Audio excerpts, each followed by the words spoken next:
Olá, eu sou a Carolina Gripa e gostaria de agradecer por estar aqui dividindo com vocês a minha apresentação intitulada Zorava Betiol, precursora da arte têxtil no Rio Grande do Sul.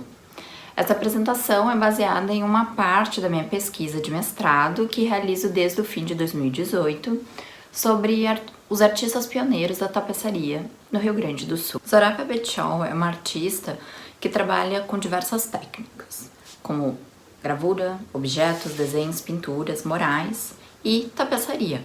Este último suporte, um dos menos reconhecidos em sua trajetória, foi justamente a técnica na qual ela foi pioneira no estado, influenciando e motivando diversos artistas a atuarem na área. Zorava Betiol iniciou sua produção de tapeçaria dentro de um contexto de visibilidade internacional dessa linguagem, que ganhou um novo fôlego após a Segunda Guerra Mundial. Aqui no Brasil, nomes como Genaro de Carvalho, Jacques Duché, Noberto Nicola e Madeleine Colasso são referências para se falar sobre tapeçaria no Brasil, sendo eles, ainda hoje, os artistas com maior número de estudos publicados. Mas, aqui no Rio Grande do Sul, nós tivemos dois artistas que foram precursores na técnica. O artista Iedo Titsi, que chegou a dar aulas de tecelagem e tapeçaria na Universidade Federal de Santa Maria, e Zorava Betiol, que deu diversos cursos em seu ateliê. Deste modo, o objetivo dessa apresentação é explanar rapidamente sobre a produção têxtil da artista Zorava Betiol, desde as suas primeiras tapeçarias em 1950 até sua produção mais madura, até 1980, e analisar a influência da tapeçaria polonesa em sua produção. Desde 2017, eu entrevisto a Zorava sobre o tema e normalmente quando questionamos por qual razão ela começou a realizar as tapeçarias, ela traz sempre uma razão muito pessoal, que ela diz que uma avó dela comprou uma máquina de tecer e a minha mãe, muitos anos depois, criou uma pequena malharia e eu desenhava modelos de pullover, casacos e saias para essa marca. Então ela comenta que ali foi muito importante para iniciar ela nesses conhecimentos têxteis e fios. Mas, questionando ela, houve dois momentos muito importantes quando ela ainda era estudante, em que ela chegou a ver uma exposição do artista francês Jean Lursac, que foi um dos grandes renovadores da tapeçaria, e também ela chegou a visitar o ateliê de tapeçaria de Genaro de Carvalho em Salvador.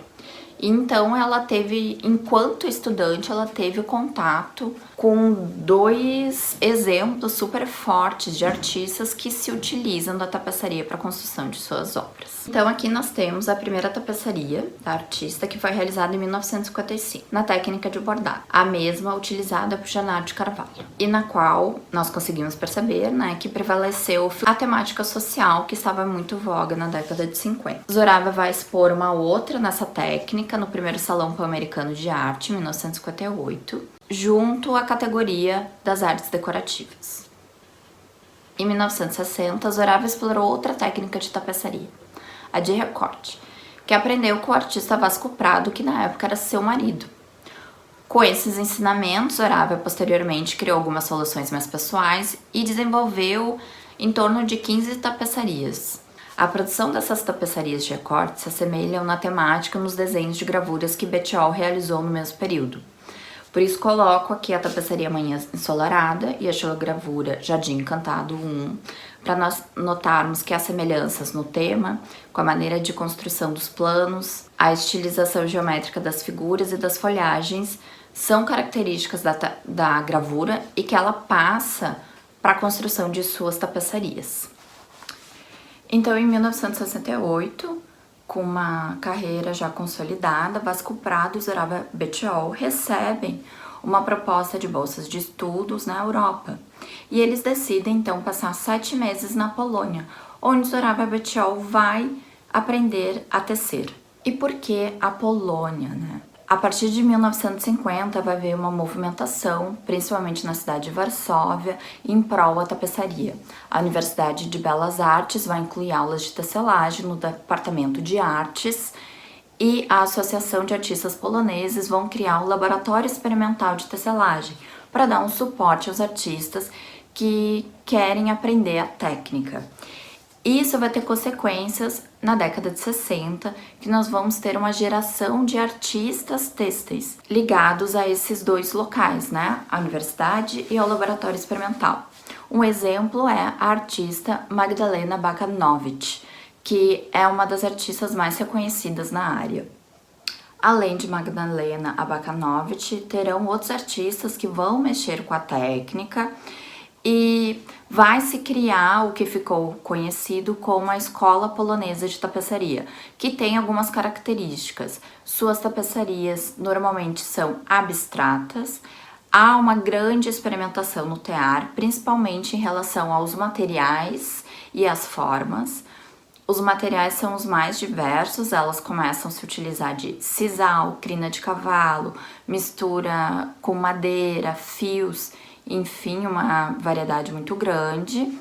E também uma diferença é que as próprias artistas é que teciam as suas obras. No caso da linha francesa, normalmente o artista faz o projeto da tapeçaria e um tecelão tece a obra. Na Polônia não, as artistas é que teciam e com isso vem uma grande experimentação durante o processo da feitura da tapeçaria. Então, Zorawia, na Polônia, vai ter inicialmente aulas de tecelagem na Universidade de Belas Artes de Varsóvia, mas logo em seguida a instituição entra em férias e ela vai começar a ter aulas com a Maria Waszkiewicz, que era uma das artistas mais relevantes da época na cidade de Varsóvia. Ela já tinha 80 anos, o que dava uma grande experiência, pois ela tecia desde a década de 30 e mesmo assim ela segue com essas características da escola polonesa de tapeçaria, o que vai influenciar muito a obra da Zorawia. E o reconhecimento dessa produção nova, né, da Zorawia vai chegar depressa, pois Zorawia foi selecionada com o estandarte de carnaval para a 4ª Bienal Internacional de Tapeçaria de Lausanne, já em 1969, então logo em seguida quando ela sai da Polônia. Essa Bienal de Lausanne é importante chamar a atenção que ela é um dos eventos mais importantes da área e realmente a participação da Zorawia nesse evento legitimizou o novo trabalho de Zorawia Betchol, indicando que ela estava em consonância com as questões de renovação da tapeçaria da época, colocando-a em posição de precursora, não só no Rio Grande do Sul, mas no Brasil também. Então, em 1974, Zorawia vai realizar algumas peças têxteis na série Transparências Geométricas, que chamam a atenção pelas formas, pela maneira que são presas ao teto e por ocuparem um espaço expositivo libertas das paredes. Essa era uma questão vigente para a arte têxtil na época, isto é, retirar a tapeçaria da condição de um objeto bidimensional e repensar a sua maneira de construção, propondo novas formas e abrindo novos caminhos para a experimentação dos artistas. Então, posteriormente, ela vai criar outra série, a série Transparências Geométricas. Zorawia Betchol criou estruturas metálicas que podem ser combinadas de diversas maneiras, propondo uma flexibilidade entre a relação às partes que formam a obra, né? Então, vendo rapidamente a trajetória inicial do têxtil na Zorawia Betchol, percebemos que realmente a viagem à Polônia foi um marco para sua produção. Antes ela tinha apenas um transporte do que ela já realizava na gravura à tapeçaria e fazia de uma maneira autodidata e terceirizada, já que ela não tinha grande conhecimento sobre a técnica. Após a viagem, ela inicia um processo de abstração das suas tapeçarias, incluindo muito mais uma experimentação, tanto dos materiais como as formas, fazendo ela alcançar a tapeçaria tridimensional, que era algo muito em voga na arte têxtil da época. Também é importante ressaltar que Zorawia, a partir dos anos 70, vai participar das grandes exposições da área têxtil e também, logo que ela retorna da Polônia, ela vai iniciar aulas de tecelagem em seu ateliê, criando uma geração de artistas na cidade de Porto Alegre que vão estudar o tema, o que vai culminar em 1980 na criação do Centro Gaúcho da Tapeçaria Contemporânea, que chegou a ter 200 associados até o seu último ano de funcionamento em 2000. Então é isso, agradeço a oportunidade de dividir um pouquinho da minha pesquisa atual. Muito obrigado e cuidem-se!